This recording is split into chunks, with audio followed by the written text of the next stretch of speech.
दोस्तों, आपने theory of evolution के बारे में तो सुना ही होगा कि कैसे हम इंसान पहले बंदर थे और बंदर से धीरे धीरे विकसित होकर एक हम परफेक्ट इंसान बने। ये थ्योरी मुझे कभी कभी सच भी लगती है। मेरे हाथ में ये पेन है, लेकिन पेन बनने से पहले इंसान जब पहले लिखता था तो वो पत्थरों पर कुरेद कुरेद कर लिखता था। उसके बाद शाही मोर पंख, उसके बाद जेल पेन, उसके बाद अब ये बॉल पेन। या कुत्ते का उदाहरण ले लीजिए। जैसे कुत्ता जो विकसित हुआ वो भेड़िए से हुआ है। भेड़िए पुराने ज़माने में इंसानों के साथ रहने लगे थे और वहीं से उनका एक घरेलू व्यवहारिक जो व्यवहार है वो इंसानों के साथ शुरू हुआ। या ये स्मार्टफोन जिससे आज मैं वीडियो बना रहा हूँ, कभी इसमें सिर्फ एक कॉल हुआ करती थी, उसके बाद सिर्फ एक फ़ोटो ही खींची जाने लगी। आज तो तरह तरह के ऐप हम इसमें यूज कर पा रहे हैं।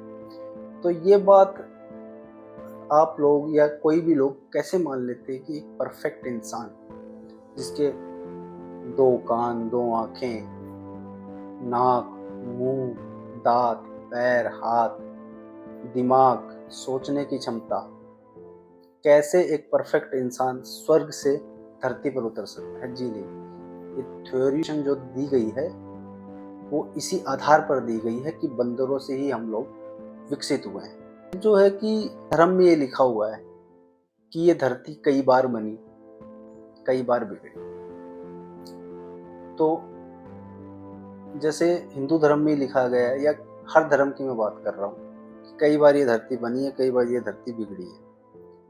तो सतयुग के बाद जब त्रेता युग आया तो कौन सा पहला इंसान था?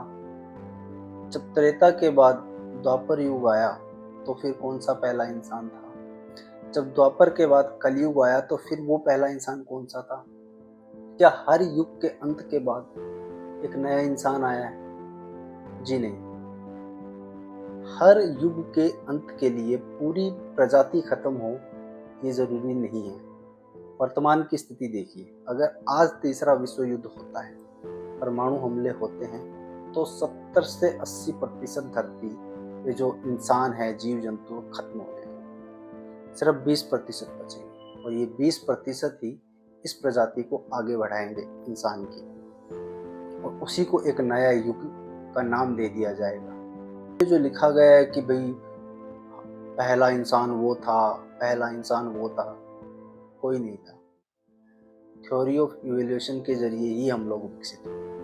अब आप लोगों के मन में सवाल आ रहा होगा कि अगर इंसान अपग्रेड हुआ है, अपडेट हुआ है, तो वो जो विकास है वो एक समय पे आके रुक क्यों गया?